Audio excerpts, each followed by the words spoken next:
नमस्कार। न्यूज़ क्रांति की ऑडियो समाचार सेवा आज क्या हुआ में सभी सुनने वालों का हार्दिक स्वागत है। एक नज़र देश दुनिया की तमाम बड़ी खबरों पर। कोरोना वैक्सीन के आपात इस्तेमाल को मंजूरी दिए जाने के फैसले का WHO ने किया स्वागत। राहुल गांधी ने कहा, सत्याग्रही किसान अब मांगे पूरी होने पर ही लौटेंगे वापस। कांग्रेस की मांग, सभी को निःशुल्क कोविड टीका लगाए सरकार। पीएम मोदी ने गाजियाबाद के मुरादनगर हादसे पर जताया दुख। थाईलैंड में ब्रिटेन से जुड़े कोरोना वायरस के नए वेरिएंट के रोगी मिले। पाकिस्तान के बलूचिस्तान प्रांत में 11 कोयला श्रमिकों की गोली मारकर हत्या। और आज आखिर में देश की पहली महिला शिक्षक सावित्रीबाई फुले पर प्रज्ञा मिश्रा की खास रिपोर्ट। अब समाचार विस्तार से। कहते हैं ओल्ड इज गोल्ड कहलाता है, इसलिए तो कानपुर आज भी दुलारी ज्वेलर्स ग्रुप पर अपना भरोसा जताता है। दुलारी ज्वेलर्स ग्रुप, कानपुर की pure old and trusted jewellery showroom. Visit की Dulari jewellers Kidwai Nagar and Dulari jewellers Lal Bangla. विश्व स्वास्थ्य संगठन WHO ने भारत में कोरोना वायरस कोविड-19 की 2 वैक्सीन के इमरजेंसी इस्तेमाल को मंजूरी दिए जाने के केंद्रीय औषधि मानक नियंत्रक संगठन के फैसले का आज स्वागत किया। स्वास्थ्य संगठन ने दक्षिण पूर्व एशिया क्षेत्र की क्षेत्रीय निदेशक डॉक्टर पूनम खेत्रपाल सिंह ने आज कहा कि भारत में कोरोना वैक्सीन के आपात इस्तेमाल को मंजूरी देने का फैसला स्वागत योग्य है। WHO ने कहा कि दक्षिणी पूर्वी एशिया क्षेत्र में कोरोना वैक्सीन के आपात इस्तेमाल को सबसे पहले भारत में मंजूरी दी गई है। भारत का यह निर्णय इस क्षेत्र में कोरोना के खिलाफ जंग को मजबूती प्रदान करेगा।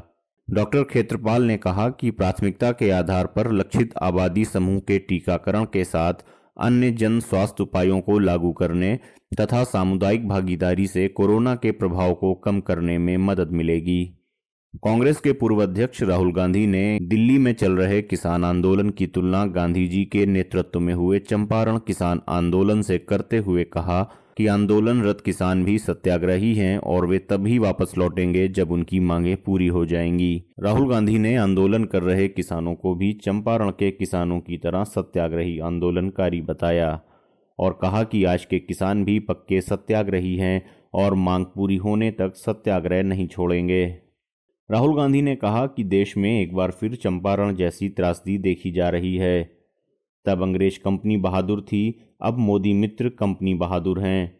लेकिन आंदोलन का हर एक किसान मजदूर सत्याग्रही है जो अपना अधिकार लेकर ही रहेगा। गौरतलब है कि महात्मा गांधी के नेतृत्व में बिहार के चंपारण में अप्रैल 1917 में ऐतिहासिक किसान आंदोलन हुआ था।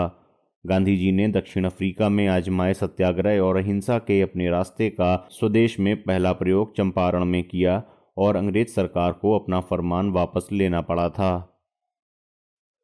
कांग्रेस ने कहा है कि सरकार को देश के सभी नागरिकों की जान की परवाह करते हुए उन्हें कोविड का निःशुल्क टीका लगाने की व्यवस्था करनी चाहिए। कांग्रेस प्रवक्ता गौरव बल्लभ ने रविवार को संवाददाता सम्मेलन में एक सवाल पर कहा कि वैज्ञानिक आधार पर परखे गए कोरोना से बचाव का जो सर्वश्रेष्ठ टीका है वह देश के हर नागरिक को निःशुल्क लगाया जाना चाहिए। समाजवादी पार्टी के नेता अखिलेश यादव ने टीका नहीं लगाने संबंधी बयान पर पूछे गए सवाल पर कांग्रेस प्रवक्ता ने कहा कि इस बारे में समाजवादी पार्टी से ही पूछा जाना चाहिए।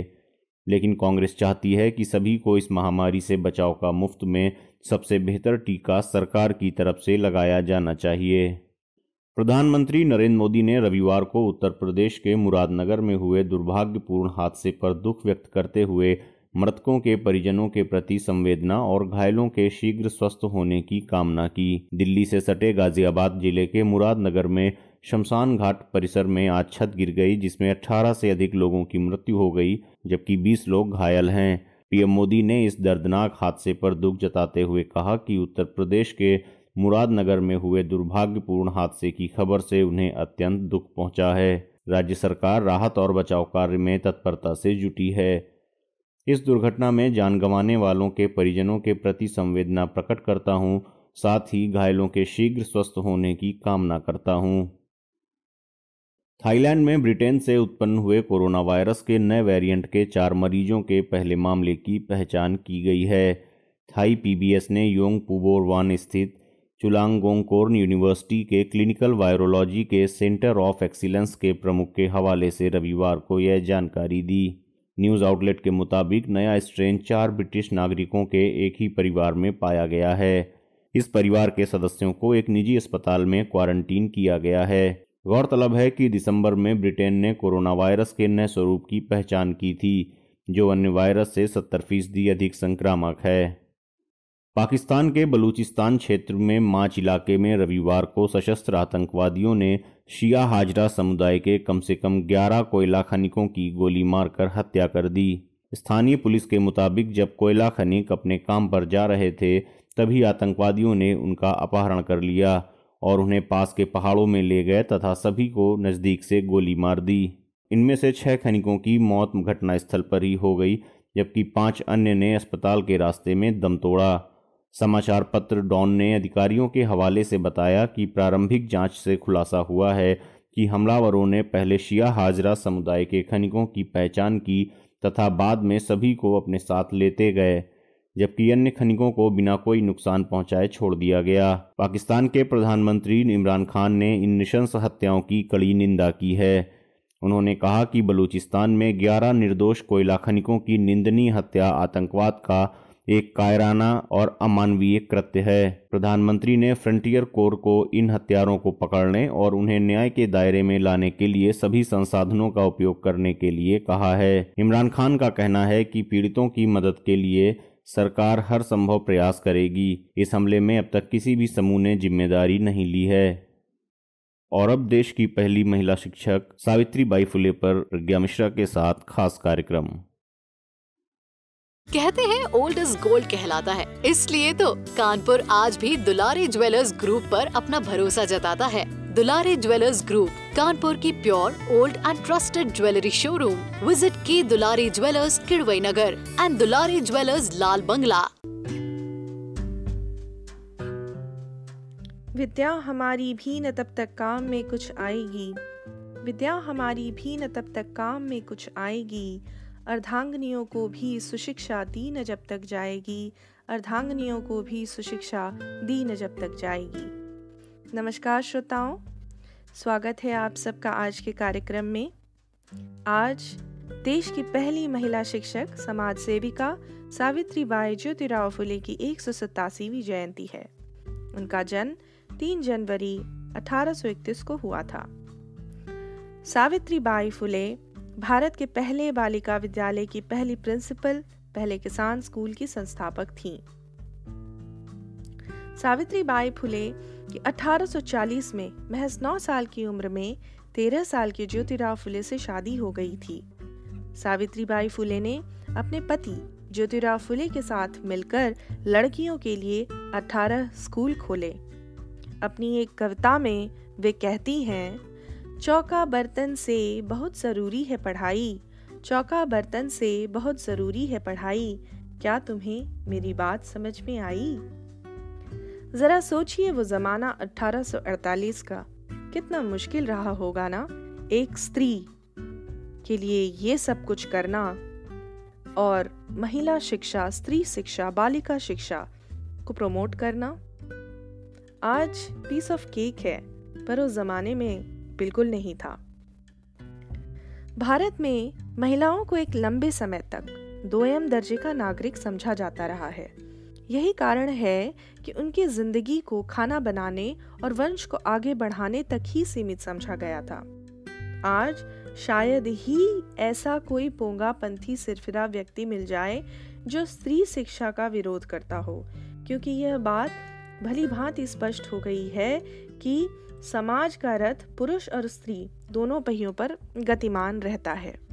पहले लेकिन ये इतनी आसान सोच नहीं थी, कुरीतियां भर भर के थी हमारे समाज में। साल 1848 में महाराष्ट्र के पुणे में देश का पहला बालिका स्कूल स्थापित किया गया और 18वां स्कूल भी पुणे में ही खुला था। 28 जनवरी 1853 को गर्भवती बालात्कार पीड़ितों के लिए बाल हत्या प्रतिबंधक गृह की स्थापना भी सावित्रीबाई फुले ने की।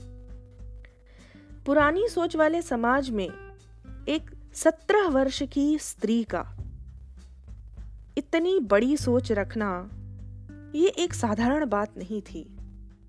वे जाहिर है एक अवतार ही कह लीजिए, क्योंकि आज जो मैं मुखर होकर एक स्त्री की तरह इतने अच्छे से आपके सामने बात कर पा रही हूँ, ये जो जेनेटिक उपलब्धि मैंने पाई है, ये क्यों पाई? क्योंकि मेरी माँ ने पढ़ाई की, मैंने अपनी माँ को देखा, उस स्त्री को देखा, उस लेवल की विद्या पाते हुए कि मेरे में भी उत्कंठा जगी कि मैं भी वैसी बनूं। उसने अपनी माँ को देखा। इस तरीके से जो पीढ़ी दर पीढ़ी औरतें पढ़ती आईं, तो आज जो आपके सामने हम सारी स्त्रियां, हम लड़कियां स्मार्टली एजुकेटेड दिख रही हैं, ये इस एक महिला ने जो बीज बोया था, ये उसका परिणाम है। आज जब उनका जन्मदिन है, वाकई हर एक व्यक्ति को उनका नाम लेना चाहिए, उनकी बात करनी चाहिए। विद्यालयों में, कॉलेजेस में उनके बारे में शोज होने चाहिए। नाटक और नुक्कड़ नाटक के माध्यम से भी ज्योतिबा फुले और उनकी पत्नी सावित्रीबाई फुले के बारे में बताया जाना चाहिए। सावित्रीबाई फुले पहले स्कूल जाती, उस जमाने में 1848 के जमाने में, तो लोग उन पे पत्थर मारते थे, गंदगी फेंक देते थे। सावित्रीबाई ने उस दौर में लड़कियों के लिए स्कूल खोला जब बालिकाओं को पढ़ना लिखना सही नहीं माना जाता था। जब वे पढ़ाने स्कूल जाती तो लोग अपनी छत से उनके ऊपर गंदा कूड़ा इत्यादि डाल देते, पत्थर मारते थे। सावित्रीबाई एक साड़ी अपने थैले में लेकर चलती थी। स्कूल पहुंचकर गंदी साड़ी बदल लेती और लड़कियों को पढ़ाने में लग जाती। प्रसिद्ध पत्रकार रवीश कुमार अपने लेख के एक अंश में लिखते हैं, उन्होंने भारत की मरी हुई और मार दी गई औरतों को दोबारा जन्म दिया। मर्दों का चोर समाज पुणे की विधवाओं को गर्भवती कर आत्महत्या के लिए छोड़ जाता था। सावित्रीबाई ने ऐसी गर्भवती विधवाओं के लिए जो किया है, उसकी मिसाल दुनिया में शायद हो। मैंने उन्हीं के लेख से यह हिस्सा लिया है। आगे वे लिखते हैं, फॉरवर्ड प्रेस में सुजाता परिमिता के एक लेख का उद्धरण है यहाँ पर। सुजाता ने सावित्रीबाई फुले का जीवन विस्तृत विस्तार से लिखा है, उसे पढ़ा जा सकता है।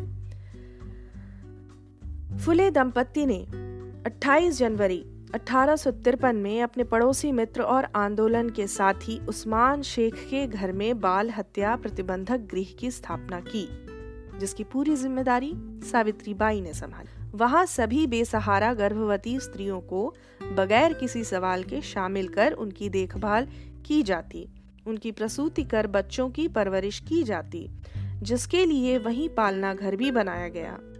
यह समस्या कितनी विकराल थी, इसका अंदाजा इस बात से ही लगाया जा सकता है कि मात्र 4 सालों के अंदर ही 100 से अधिक विधवा स्त्रियों ने इस गृह में बच्चों को जन्म दिया।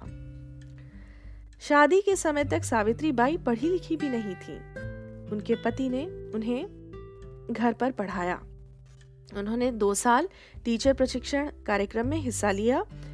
पहली संस्थान अहमदनगर में और आगे दूसरी पुणे में थी।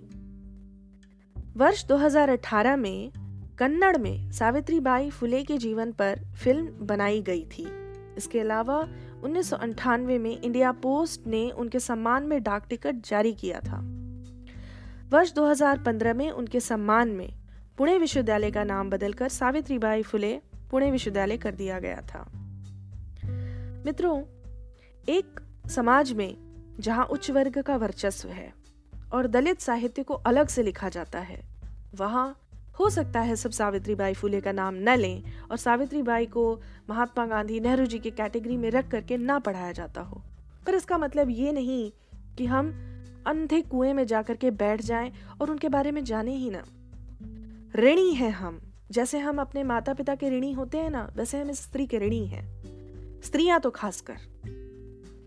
सारांश के तौर पर अगर मैं यह कहूं कि आज के जमाने में महिला सशक्तिकरण इतना अधिक हुआ है, तो उसका जो सबसे पहला श्रेय है वो सावित्रीबाई फुले को ही जाता है। उन्होंने बड़ी प्यारी एक कविता लिखी है, वो मैं आपसे यहाँ से साझा कर रही हूँ। तितली।